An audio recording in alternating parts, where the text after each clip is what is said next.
लखनऊ में सीएम योगी आदित्यनाथ का बड़ा बयान। पहले यूपी में अक्सर दंगा होता था। 2017 से पहले पुलिस भी सुरक्षित नहीं थी। उत्सव के पहले उपद्रव होने लगता था। मुरादाबाद में डीआईजी स्तर के अधिकारियों को मारा था। मरा हुआ समझकर उपद्रवी छोड़कर भाग गए थे। 2017 से पहले यूपी में सुरक्षा की कल्पना नहीं थी। सभी अपराधियों को हमने गंभीर सजा दिलाई। उनकी कई पीढ़ियां अपराध करना भूल जाएंगी। अयोध्या राम मंदिर चढ़ावे की एसआईटी जांच पर बोले अखिलेश यादव, जो एसआईटी गई है उसकी जांच कौन करेगा? लोग कह रहे हैं कि कंडे से पैसे मिल रहे, राज खुलने के डर से सीसीटीवी फुटेज गायब। अखिलेश यादव बोले, रामनगरी में गोरख धंधा जारी। बीजेपी के धर्म का मतलब केवल धन है। लखनऊ में पुलिस जवानों को रील बनाने पर सीएम ने दी नसीहत। यह अनुशासनहीनता का एक पार्ट है। अपने ड्यूटी के प्रति सजग रहना चाहिए। हम देखते हैं ये ड्यूटी पर रील बनाते रहते हैं। ड्यूटी के प्रति सजग रहें, न कि रील बनाएं। कार्य के प्रति सतर्कता और गंभीरता होनी चाहिए। अनावश्यक हंसी का पात्र बनने वाले कार्य न करें। सिस्टम पर बेमतलब उंगली उठाने का प्रयास होता है। लोग अनावश्यक सिस्टम पर उंगली उठाते हैं। कानपुर में डिप्टी सीएम केशव प्रसाद मौर्य पहुंचे। मोदी के 12 साल, कांग्रेस के 120 साल पर भारी। अभी विकास सिर्फ झांकी है, असली पिक्चर अभी बाकी है। हिंदू समाज की एकजुटता से परेशान है विपक्ष। भ्रम फैलाने वालों को 2027 में जनता जवाब देगी। राम मंदिर में दान चोरी करने वाले दोषी बचेंगे नहीं। वन नेशन वन इलेक्शन देश हित में जरूरी। देवरिया में डिप्टी सीएम ब्रजेश पाठक का अखिलेश यादव पर बड़ा हमला। मंदिर ट्रस्ट की जांच के लिए एसआईटी का गठन हो चुका है। जांच पूरी होने के बाद दोषियों पर होगी कार्रवाई। अखिलेश बताएं, बाबरी मस्जिद के लिए जुटाया चंदा कहां है? सपा तुष्टीकरण वोट बैंक की राजनीति कर रही। राम भक्तों पर गोली चलाने वालों को जनता माफ नहीं करेगी। अयोध्या राम मंदिर चढ़ावा कांड से जुड़ी बड़ी खबर। 15 सदस्यों का ट्रस्ट, नियंत्रण सिर्फ 4 लोगों का। इनके आगे किसी की नहीं चलती। मतभेद से खुली पोल, बाकी ट्रस्टी बेखबर। सक्रिय चेहरों पर जांच का दबाव। चंपत राय, स्वामी गोविंद देव गिरी का पूरा नियंत्रण। गोपाल राव, डॉक्टर अनिल मिश्रा के पास भी था कंट्रोल। व्यवस्था सिर्फ सीमित लोगों के भरोसे छोड़ दी गई। लखीमपुर खीरी पुलिस की बंदर कथा से जज सोचने को मजबूर। 17 साल पुराने दहेज एक्ट मामले से जुड़ी कथा। कोर्ट ने जमा सोना रिलीज कराने का दिया था आदेश। मालखाने से मालिक को लौटाने का दिया था आदेश। पुलिस ने कहा, बारिश में सोने की पोटली भीग गई। छत पर सूखने के लिए रखा था, जिसके दौरान बंदर पोटली लेकर भाग गए।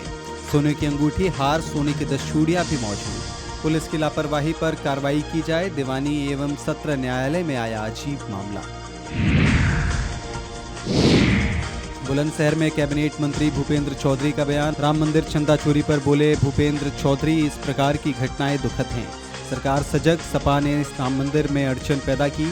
सपा ने निहत्थे कार सेवकों पर गोलियां चलवाईं। सपा मस्जिदों के चंदे का हिसाब नहीं मांगती, मंदिरों के लिए हिसाब मांग रही है। अयोध्या में राम मंदिर चढ़ावा कांड से जुड़ी बड़ी खबर। टिन्नू यादव की पत्नी का सनसनीखेज बयान। पूनम यादव बोली, मेरे पति की जान को खतरा। बड़े बड़े लोग चंदा खा रहे हैं, टिन्नू को फंसा रहे हैं।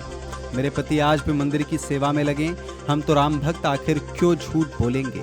पूनम यादव बोली, मेरे पति की जान को खतरा। मेरे पति आज भी मंदिर की सेवा में लगे हैं। मेरे घर में 2 कमरे, कहाँ है लग्जरी कार, बताइए।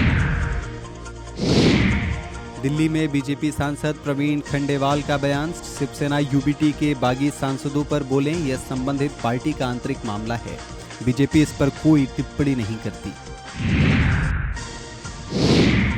सपा चीफ अखिलेश यादव ने कहा, भाजपा का धर्म का मतलब धन है। सुना है जैसे चुनाव में जब बेईमानी की थी या अन्य चुनावों में जहां बेईमानी हुई थी, वहां सीसीटीवी फुटेज नहीं मिल रहे थे।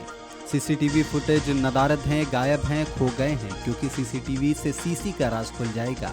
सीसी मतलब चढ़ावा चोरी, चंदा चोरी। कांग्रेस नेता राहुल गांधी के कोटा दौरे पर कांग्रेस नेता अशोक गहलोत ने कहा, हमने ऐसा माहौल कभी नहीं देखा कि विपक्ष को दबाने के लिए इस प्रकार की साजिश की जाए। 90 परीक्षाओं के पेपर लीक हुए हैं, यह बड़ा मुद्दा है। राज्यों में भी पेपर लीक हुए, इनके खुद के राज्यों में पेपर लीक हुए, लेकिन ये सवाल केवल राजस्थान को बदनाम करते हैं। हमारे समय पर पेपर लीक हुआ तो हमने गिरफ्तारी कर मुकदमा किया, कार्रवाई की।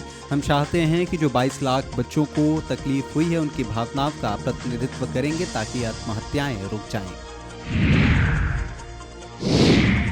बागी सांसदों के लिए इस्तेमाल की गई भाषा पर शिवसेना यूबीटी सांसद संजय राउत ने कहा, हमारी मराठी भाषा में ऐसे शब्द का इस्तेमाल करते हैं, इसमें गलती क्या है? मुझे अच्छी तरह पता है कि कौन सी भाषा कब इस्तेमाल करनी है। जो भाषा कोई समझता हो वही इस्तेमाल करनी चाहिए। मैंने पार्लियामेंट में ऐसी भाषा का इस्तेमाल नहीं किया है। जो आदमी 15 करोड़ रुपए लेकर पार्टी छोड़ दे उसके बारे में आप क्या कहेंगे? क्या आप ऐसे आदमी पर फूल बरसाएंगे? शिवसेना यूबीटी नेता संजय राउत के बयान पर पार्टी नेता प्रियंका चतुर्वेदी ने कहा, मैं इस तरह की भाषा का समर्थन नहीं करती हूँ। पहले की पार्टी को तोड़कर नाम और सिंबल एकनाथ शिंदे को दे दिया गया था। सुप्रीम कोर्ट में वो लड़ाई अभी भी जारी है। अब फिर से कोशिश की जा रही है। एकनाथ शिंदे इसे ऑपरेशन टाइगर कह रहे हैं, लेकिन हम इसे ऑपरेशन बिट्रेयल कहेंगे। यह वोट उद्धव जी के नाम पर था। जनता ने उद्धव ठाकरे पर भरोसा कर आपको सांसद बनाया था। आप उसके खिलाफ काम करेंगे तो यह गलत है। आप इस्तीफा देकर दिखाएं, फिर से चुनाव में जाएं और शिंदे के पार्टी चिन्ह पर लड़कर दिखा दें। केंद्रीय मंत्री अश्विनी वैष्णव ने JABIL में नई सुविधा के उद्घाटन पर कहा, AI डेटा सेंटर आज पूरी दुनिया में ग्रोथ का इंजन बना हुआ है। AI डेटा सेंटर के जितने बड़े इलेक्ट्रॉनिक कंपोनेंट होते हैं उनकी मैन्युफैक्चरिंग देश में हो। यह प्रधानमंत्री के मेक इन इंडिया प्लान का बहुत ज़रूरी पॉइंट है। JABIL पुणे में डेटा सेंटर के कंपोनेंट की मैन्युफैक्चरिंग करेंगे। प्लांट बहुत ही मॉडर्न, एडवांस और हाईटेक है। दुनिया भर में एक्सपोर्ट करने की क्षमता इस प्लांट में है। आज इसका उद्घाटन हुआ है।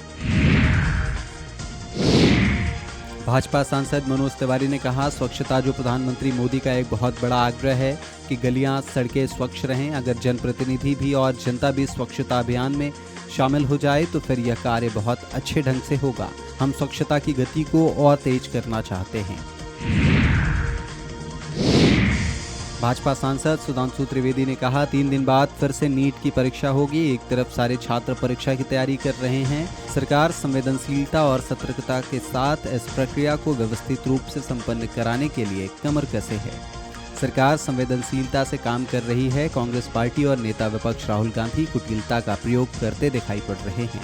मैं पूछना चाहता हूं कि परीक्षा से पहले अंतिम 72 घंटे जिस समय छात्र तनाव मुक्त होकर तैयारी करना चाहते हैं उस समय आप इस प्रकार का आयोजन करके उनके मन में भय, तनाव और उत्तेजना उत्पन्न करके मानसिक यातना क्यों देना चाह रहे हैं? राजनीति करने के लिए बहुत से अवसर मिलेंगे। आप इन्हीं 72 घंटों में राजनीति क्यों करना चाह रहे हैं? कांग्रेस सांसद इमरान मसूद ने कहा, देश के नौजवानों के भविष्य के साथ खिलवाड़ हो रहा है। नौजवानों को समझ आ रहा है कि उनके भविष्य के साथ क्या हो रहा है।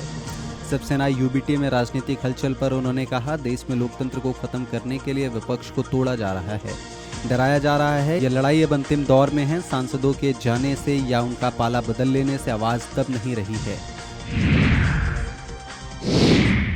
शिवसेना यूबीटी में राजनीतिक हलचल पर आरजेडी सांसद मनोज झा ने कहा, मैं करोड़ों भारतवासियों की तरह चिंतित हूं, क्योंकि यह सांसद एक सिंबल पर चुने गए थे, एक वैचारिकी पर जो उस समय सत्ता में 400 पार करने की कोशिश कर रहे थे उनके खिलाफ था। अगर आप इस तरह से लोकतंत्र के लिए गिला घोंटू योजना, साम दाम दंड सबके इस्तेमाल से करेंगे तो मैं कह रहा हूं, आज भले भाजपा के साथी एक दूसरे को बधाई दे रहे हों, कल ये उनके साथ भी होगा।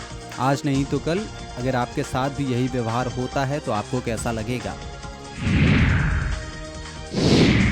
उत्तर प्रदेश सरकार में मंत्री संजय निषाद ने समाजवादी पार्टी की मीटिंग पर कहा, मैं ब्राह्मण समाज को धन्यवाद देता हूं। सदियों से उन्होंने नेतृत्व किया और भारतीय सभ्यता के समर्थन में खड़े रहे। देश में सबको जीने की आधार और कला दी है। भारतीय संस्कृति को विखंडित करने वाले विदेशी ताकतों को खत्म करने के लिए योगी और मोदी आए हैं।